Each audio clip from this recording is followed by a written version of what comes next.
मुख्यमंत्री नीतीश कुमार के जनता दरबार में हर सोमवार बड़ी संख्या में लोग अपनी समस्याओं को लेकर पहुंचते हैं। लोगों की ऐसी समस्याएं होती हैं जो जिले में ही अधिकारी खत्म कर सकते थे, पर सालों तक कोई सुनवाई नहीं होने पर लोग सीएम के पास पहुंच रहे हैं। आखिर अधिकारी लोगों के छोटे छोटे मामले पर क्यों नहीं सक्रियता दिखाते? देखिए जनता दरबार से मिल रहे न्याय और अधिकारियों की लापरवाही की कहानी।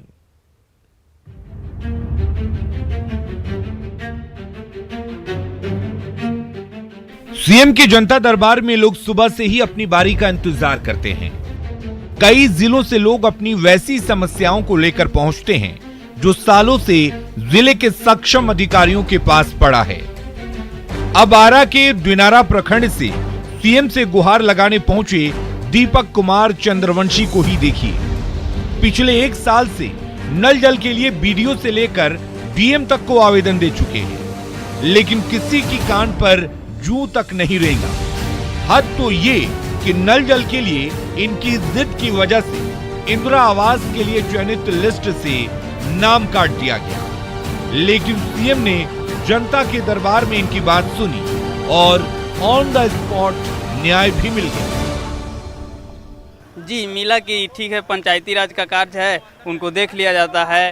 और बोले हम कि सर इसी के आवेश में दवेश में बदला लेने के लिए मेरा इंदिरा आवास से भी नाम काट दिया गया, डरा धमका करके। अधिकारियों के काहिली के शिकार दीपक इकलौते नहीं हैं। फरियादियों की सूची में रोहतास से पहुंचे अजीत राम भी है। 4 साल पहले इन्होंने इंदिरा आवास के लिए आवेदन दिया था। हर साल नाम जोड़ने का आश्वासन मिलता रहा, पर आज तक इनका आवेदन रद्दी में ही पड़ा था। 2018 में भी आवेदन दिया, पर बात आगे नहीं बढ़ी और इन्हें भी सीएम के जनता दरबार से ही ठोस आश्वासन मिला। मुख्यमंत्री जी ने ये कहा कि आपका हो जाएगा, आप निश्चिंत रहिए, हमारे दरबार में निःशुल्क कोई ऐसी सुविधा सारा दिया जाएगा जो आपको मिलेगा। ऐसे ही और पीड़ित हैं रमेश कुमार और रिंकी देवी, जो भभुआ और औरंगाबाद से पहुंचे थे। रमेश कुमार के रास्ते पर दबंगों ने अतिक्रमण कर लिया है, आने जाने का रास्ता बंद कर दिया है। इन्हें चिंता सता रही है कि किसी की तबीयत खराब होती है तो कैसे अस्पताल पहुंचेंगे। रिंकी देवी भी पिछले 4 साल से इंदिरा आवास के लिए अधिकारियों के चक्कर लगा रही हैं, पर न्याय नहीं मिला तो सीएम के जनता दरबार में पहुंची। हाँ सर ने हमारा आवेदन नगर विकास विभाग के पास भेजा और वहाँ से सर ने बोला कि 10 सितंबर तक आपका कार्य अगर नहीं होता है तो आप विकास भवन मेरे ऑफिस आइए, उसके बाद हम बात करेंगे। फोटो खींच के ले गए और फॉर्म वॉर्म भी भरे, कुछ पता नहीं चला। इसके वजह से एक आवेदन लिखी जनता दरबार में, मैं आई तो बोले कि हो जाएगा। सीएम की जनता दरबार में पहुंचकर लोगों को न्याय तो मिल रहा है, पर सबसे बड़ा सवाल है कि जो काम थाना, प्रखंड और अनुमंडल स्तर पर या ज्यादा से ज्यादा जिला स्तर पर निपटाया जा सकता था, उन अधिकारियों ने इनकी परेशानी दूर करने में दिलचस्पी क्यों नहीं दिखाई? रवि एस नारायण, न्यूज़ 18 पटना। जनता दरबार के बाद मुख्यमंत्री नीतीश कुमार ने आज मीडिया से खुलकर बात की और तमाम मुद्दों पर अपनी राय रखी, जिसमें जातीय जनगणना पर एक बार फिर नीतीश कुमार ने कहा कि सभी जातियों का आंकड़ा सामने आने के बाद ही सबका बेहतर विकास हो सकता है। वहीं पीएम मोदी को लिखे पत्र पर कहा कि पत्र मिलने को लेकर पीएम मोदी का जवाब आ गया है, अब उनके बुलावे का इंतजार है और पीएम मोदी से बातचीत के बाद ही यह तय होगा कि आगे क्या करना है।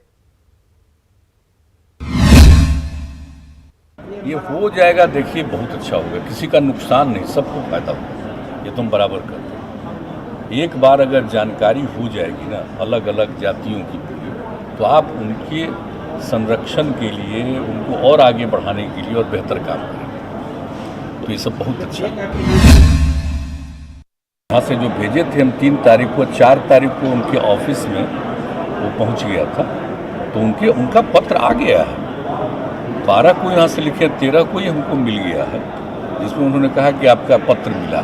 तो जब पत्र मिला है, कह दिए हैं, तो आदरणीय प्रधानमंत्री जी जब उचित समझेंगे तब समय देंगे, और जब समय देंगे तो जाएंगे। फिर निर्णय तो सरकार को, केंद्र सरकार को, उसका क्या होगा हम लोग बातचीत करेंगे। अभी कहते हैं हम लोगों को खुद ही करना चाहिए। अरे भाई, तो जब तक प्रधानमंत्री जी से बात हो जाएगी और कोई चीज़ सामने आएगा तब ना आपस में बैठ करके हम लोग बातचीत करेंगे कि एक ही दिन में हम लोग कह देंगे कि राज्य में अपने कर। तो ये बात तो पहले से ही है ना लागू, तो उसको फिर से कॉन्स्टिट्यूशन में इस बात को ला करके, ताकि राज्यों को अधिकार रहेगा। पहले से ही अधिकार था, बीच में थोड़ा भंग हो गया, तो फिर से तो इसके लिए केंद्र सरकार को तो बधाई देंगे ना कि उन्होंने कर दिया।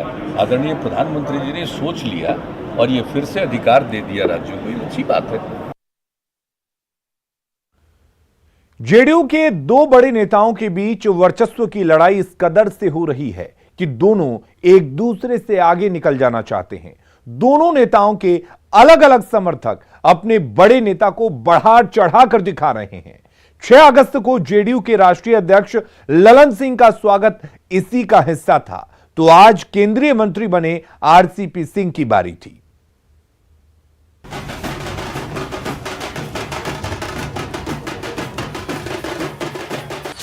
पहले अध्यक्ष का शानदार स्वागत, अब पूर्व अध्यक्ष के लिए जुटी भीड़। 10 दिन के अंतराल पर बजे ढोल नगाड़े। ये हुजूम है हुजूर या शक्ति प्रदर्शन। राजधानी पटना में 10 दिन के अंदर दो नेताओं का स्वागत भव्य तरीके से हुआ। इत्तेफाक कहें या कुछ और, दोनों जेडीयू के नेता हैं। सोमवार को नए बने केंद्रीय मंत्री और पार्टी के पूर्व अध्यक्ष आरसीपी सिंह का स्वागत कार्यक्रम था, तो 6 अगस्त को कुछ इसी अंदाज में पार्टी के नए सुप्रीमो ललन सिंह का भी स्वागत हुआ था। दोनों कार्यक्रम में कार्यकर्ताओं का हुजूम उमड़ा, जमकर ढोल और नगाड़े बजे।